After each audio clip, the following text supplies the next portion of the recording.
Hi, ഇന്ന് നമ്മൾ online offline comparison ആട്ടോ ചെയ്യുന്നത്. എൻ്റെ അനുഭവത്തിൽ നിന്ന് വെച്ച് എൻ്റെ സ്വന്തം അനുഭവത്തിൽ വെച്ചിട്ടാട്ടോ ഞാൻ ഈ ഒരു വീഡിയോ ചെയ്യുന്നത്. എനിക്ക് എന്തൊക്കെയാണ് നല്ലതായിട്ട് തോന്നിയത്, എന്തൊക്കെയാണ് ബാഡായിട്ട് തോന്നി എന്നുള്ള ഒരു എക്സ്പീരിയൻസ് ആണ് കേട്ടോ ഇതിൽ പറയുമ്പോൾ. അപ്പോൾ ഇതിൽ ആഡ് ചെയ്തിട്ടുള്ള ക്ലിപ്സൊക്കെ പഴയതും അതേപോലെ തന്നെ ഞാൻ ട്രിപ്പ് പോയിട്ടുണ്ടായിരുന്നു പറഞ്ഞില്ല മൈസൂർ. അപ്പോൾ അവിടുത്തെ ഉള്ള ക്ലിപ്സൊക്കെ ആഡ് ചെയ്തിട്ടാട്ടോ ബോറടിക്കാണ്ടിരിക്കാൻ വേണ്ടിയിട്ട് അങ്ങനെയാണ് ഞാൻ ഈ വീഡിയോ ചെയ്യുന്നത്. അപ്പോൾ നമുക്ക് വീഡിയോയിലേക്ക് പോവാം. ആദ്യം നമുക്ക് ഓൺലൈൻ്റെ നല്ല വശം എന്താണെന്ന് നോക്കാം. ഞാനൊരു 3 മാസത്തെ ഓൺലൈൻ കോച്ചിങ്ങാണ് എടുത്തിട്ടുണ്ടായിരുന്നത് കേട്ടോ. അപ്പോൾ അതിൻ്റെ ഒരു എക്സ്പീരിയൻസ് എന്നാണ് ഞാൻ പറയുന്നത്. ആദ്യം തന്നെ ടൈമാണ് കേട്ടോ എനിക്ക് ഏറ്റവും നല്ല ഇഷ്ടപ്പെട്ട ഒരു കാര്യം അതാണ്. ഏത് ടൈമും പഠിക്കാം നമുക്ക്. രാവിലെ തന്നെ കുളിച്ചൊരുങ്ങി 10 മണിയാകുമ്പോൾ തന്നെ ഇരുന്ന് പഠിക്കണം അങ്ങനെയൊന്നുമില്ല. നമ്മളുടെ പണിയെല്ലാം ഒതുക്കി വെച്ചിട്ടോ അല്ലെങ്കിൽ പണിക്കിടയിലോ എങ്ങനെ വേണമെങ്കിലും നമുക്ക് പഠിക്കാമെന്നുള്ളതാണ്. ഏത് സ്ഥലത്തിരുന്നിട്ടും എങ്ങനെ വേണമെങ്കിലും പഠിക്കാമെന്നുള്ളതാണ് ഓൺലൈൻ്റെ ഒരു ഏറ്റവും പ്രധാനപ്പെട്ട ഒരു നല്ല വശം. പിന്നെ ഫീസും നമുക്ക് ഓഫ്ലൈനിൽ വെച്ച് നോക്കുമ്പോൾ ഫീസും കുറവായിട്ടാണ് തോന്നുന്നത്. ഓഫ്ലൈനിൽ എങ്ങനെയും ഒരു മാസമൊക്കെ ഒരു 800 to 1000 എബോവ് പോകുന്നുണ്ട് ഓരോ ഇൻസ്റ്റിറ്റ്യൂഷൻ അനുസരിച്ചിട്ട്. അപ്പോൾ അത് വെച്ച് നോക്കുമ്പോൾ നമുക്ക് ഓൺലൈനിൽ കുറവാണ് ഫീസും കാര്യങ്ങളൊക്കെ. പിന്നെ സിലബസ് കറക്റ്റായിട്ട് തന്നെ അവർ കംപ്ലീറ്റ് ചെയ്യും പറഞ്ഞതനുസരിച്ച്. ഇപ്പോൾ ഒരു ക്രാഷ് കോഴ്സായിരുന്നു ഞാൻ എടുത്തിട്ടുണ്ടായിരുന്നത്. അതുകൊണ്ട് 3 monthsൻ്റെ ഉള്ളിൽ അതിനനുസരിച്ചിട്ട് സിലബസ് കംപ്ലീറ്റ് ചെയ്തിട്ടുണ്ടായിരുന്നു. അതേപോലെ ഇപ്പോൾ നമ്മൾ ലോങ് ബാച്ചൊക്കെ എടുക്കുന്നുണ്ടെങ്കിൽ വളരെ സാവധാനം പതുക്കെ എല്ലാം നമുക്ക് സിലബസ് കംപ്ലീറ്റ് ആയിട്ട് അവർ നല്ലതുപോലെ തന്നെ പഠിപ്പിച്ചു തരുന്നുണ്ട്. അത് നല്ലൊരു കാര്യമായിരുന്നു ഓൺലൈൻ്റെ. പിന്നെന്ന് പറയുന്നത് വർക്കിംഗ് ആയിട്ടുള്ളവർക്കും ഹൗസ് വൈഫ് ആയിട്ടുള്ളവർക്കൊക്കെ നല്ല കൺവീനിയൻ്റ് ആണ് ഓൺലൈൻ കോച്ചിങ് എന്ന് പറയുന്നത്.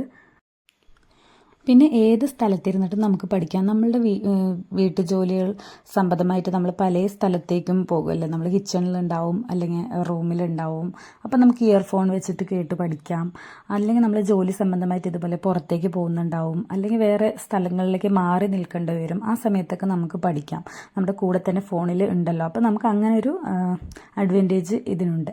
പിന്നെ റിപ്പീറ്റായിട്ട് പഠിക്കുക എന്നുള്ളതാണ്. ഒരു സബ്ജക്റ്റ് അല്ലെങ്കിൽ ഒരു ടോപ്പിക്ക് നമുക്ക് മനസ്സിലായില്ല എന്നുണ്ടെങ്കിൽ വീണ്ടും കേട്ട് എത്ര തവണ വേണമെങ്കിലും നമുക്കത് കേട്ട് പഠിക്കാം.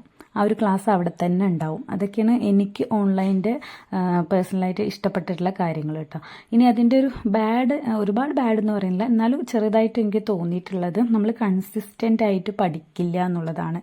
ചില സമയം വിട്ടുപോകും. നമ്മൾ ആരും ഫോഴ്സ് ചെയ്യാനില്ലാത്തതുകൊണ്ട് ആ ഒരു കൺസിസ്റ്റൻസി നഷ്ടപ്പെടാൻ സാധ്യതയുണ്ട്. അതേപോലെ സിൻസിയറിറ്റിയും നമ്മൾ സിൻസിയറായിട്ട് ഇരുന്ന് പഠിക്കുക എന്നുള്ളത് അത്രത്തോളം ആത്മാർത്ഥമായിട്ട് അത് ലക്ഷ്യം വെച്ചിരുന്നവർക്കാണ് ഓൺലൈൻ ക്ലാസ് ഒന്നുകൂടി ബെനിഫിറ്റ് ആയിട്ടുണ്ടാവുക. അല്ലെങ്കിൽ സിൻസിയറായിട്ട് ഇരുന്ന് പഠിക്കാനും സാധ്യത കുറവാണ്. പിന്നെ ലിസണിങ് എബിലിറ്റിയൊക്കെ കൂടുതലായിട്ട് നമ്മളതിൽ കൊടുക്കേണ്ടി വരും. അല്ലാതെ ചുമ്മാ അങ്ങോട്ട് കേട്ടുപോയാലൊന്നും ചിലപ്പോൾ മനസ്സിലായിന്ന് വരുന്നില്ല. ഒരു ഐ കോണ്ടാക്റ്റിലൂടെ പഠിപ്പിക്കുന്നതും നേരിട്ട് കേട്ടോ അതാ ഉദ്ദേശിച്ചത്, നേരിട്ട് ഐ കോണ്ടാക്റ്റ് വെച്ച് പഠിപ്പിക്കുന്നതും ഈ ഓൺലൈൻ വഴിയുള്ളതും ചെറിയൊരു വ്യത്യാസമുണ്ട്. കാരണം അവർ നമ്മൾ കാണുന്നില്ലല്ലോ. അപ്പോൾ നമ്മൾ അത്ര ചിലപ്പോൾ ശ്രദ്ധ പുറത്തേക്ക് വേറെ എവിടെയെങ്കിലുമൊക്കെ പോകാനുള്ള സാധ്യതയുണ്ട്. നേരെ മറിച്ച് ഓഫ്ലൈനിലാണെങ്കിൽ നമ്മൾ അവർ വഴക്ക് പറയുന്നുള്ള പേടിയുണ്ട്. ശ്രദ്ധിച്ചില്ലെങ്കിൽ വഴക്ക് പറയില്ല. അപ്പോൾ ആ ഒരു പേടികൊണ്ട് നമ്മൾ ശ്രദ്ധിച്ചിരിക്കും.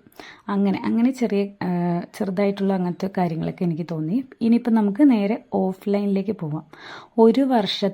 ഒരു വർഷം കംപ്ലീറ്റ് ചെയ്തു കേട്ടോ ഓഫ്ലൈൻ ഞാൻ പോയിട്ടുണ്ട്. അപ്പോൾ ഓഫ്ലൈനിൽ എനിക്ക് ഏറ്റവും നന്നായിട്ട് തോന്നിയത് കോമ്പറ്റീഷൻ അറിയാൻ നല്ലതാണെന്നുള്ളതാണ് കേട്ടോ. കാരണം ഒത്തിരി ക്ലാസ്സുകളുണ്ടാവും, അതിൽ തന്നെ ഒത്തിരി കുട്ടികളുണ്ടാവും. അപ്പോൾ അതിൽ നമുക്ക് മനസ്സിലാക്കാനായിട്ട് പറ്റും. ഒരു എക്സാമൊക്കെ എഴുതി കഴിയുമ്പോൾ നമുക്ക് നന്നായിട്ട് മനസ്സിലാക്കാൻ പറ്റും നമ്മളുടെ ഒരു പഠിത്തം എവിടെ നിൽക്കണമെന്ന്. അതേപോലെ എത്രത്തോളം പഠിക്കുന്നവർ അവിടെ ഉണ്ട് എന്നുള്ളതും ഓരോ സബ്ജക്റ്റിലും എത്രത്തോളം കഴിവുള്ളവരുണ്ട് എന്നുള്ളതും നമ്മൾ ഏതൊക്കെ സബ്ജക്റ്റിൽ വീക്കാണെന്നുള്ളതും നേരെ അറിയുന്നത് എനിക്ക് തോന്നിയിട്ടുള്ളത് ഓഫ്ലൈനിലാണ് കേട്ടോ. പിന്നെ എന്താണെന്ന് വെച്ചാൽ മറ്റുള്ള കുട്ടികളായിട്ട് കമ്പയർ ചെയ്യാൻ പറ്റും നമുക്ക് നമ്മളുടെ ഒരു പഠന നിലവാരം. അങ്ങനെ പിന്നെ കൂടുതൽ ഇൻട്രാക്ഷനൊക്കെ നടക്കും മറ്റു കുട്ടികളുമായിട്ട്. നമുക്ക് ഡൗട്ട്സൊക്കെ അങ്ങോട്ടും ഇങ്ങോട്ടും ചോദിക്കാം, മനസ്സിലാക്കാം. അറിയാത്തത് അങ്ങോട്ടും ഇങ്ങോട്ടൊക്കെ പറഞ്ഞു കൊടുക്കാനും അങ്ങനെ കൂടുതൽ നല്ല സൗഹൃദങ്ങളും ഒക്കെ ആയിട്ട് കുറച്ചുകൂടി നല്ല ഒരു അന്തരീക്ഷം ഉള്ളതാണ് ഓഫ്ലൈൻ കോച്ചിങ് എന്ന് പറഞ്ഞാൽ. പിന്നെ OMR പ്രാക്ടീസ് എല്ലാ ആഴ്ചയിലും OMR എക്സാം എനിക്കുണ്ടായിരുന്നു. അത് നല്ലൊരു കാര്യമായിട്ടാട്ടോ എനിക്ക് തോന്നിയത്. കാരണം വീട്ടിൽ നമ്മൾ മടി പിടിച്ചിരിക്കും. ഓൺലൈൻ കോച്ചിങ് ആണെങ്കിൽ അവർ പറയും ഒരു 2-3 OMR എങ്കിലും എഴുതി നോക്കണം വീക്കിലി എന്ന്. പക്ഷെ ഭയങ്കര മടിയായിരിക്കും എഴുതാൻ. ഇതിപ്പോൾ നമ്മൾ നിർബന്ധപൂർവ്വം എഴുതേണ്ട വരും. എല്ലാവരും എഴുതുന്നുണ്ട്, അപ്പോൾ നമ്മൾ എഴുതും. അപ്പോൾ വലിയ ബോറടി ഉണ്ടാവില്ല. അങ്ങനെ അങ്ങോട്ട് പോയിക്കോളും. അപ്പോൾ ഏറ്റവും നല്ലൊരു കാര്യമാണല്ലോ OMR എക്സാം എഴുതിയിട്ട് പ്രാക്ടീസ് ചെയ്യാന്നുള്ളത്. അതേപോലെ തന്നെ ശ്രദ്ധിച്ചിരിക്കില്ല, അഥവാ ലിസണിങ് എന്ന് പറഞ്ഞാൽ കൂടുതലായിരിക്കും കേട്ടോ. ഓരോ സാറുമാരിനെ അനുസരിച്ചിരിക്കും. ചിലവർ കുറച്ച് സ്ട്രിക്റ്റ് ആയിരിക്കും. അപ്പം നമ്മൾ നന്നായിട്ട് തന്നെ ലിസൺ ചെയ്യും. ഇപ്പം തന്നെ ക്വസ്റ്റ്യൻ ചോദിക്കും എന്നൊക്കെ പറയുന്ന സാറുമാരുണ്ട് കേട്ടോ. അങ്ങനെ ചോദിച്ചിട്ടും ഉണ്ട്. അതുകൊണ്ട് തന്നെ നന്നായിട്ട് ശ്രദ്ധിച്ച് അവിടെ നിന്ന് തന്നെ പഠിച്ചിട്ട് പോകുന്ന ഒരു രീതിയായിരുന്നു ഉണ്ടായിരുന്നത്. അപ്പം അത്രയും നല്ലൊരു ലിസണിങ് അവിടെ നടക്കുന്നുണ്ട്.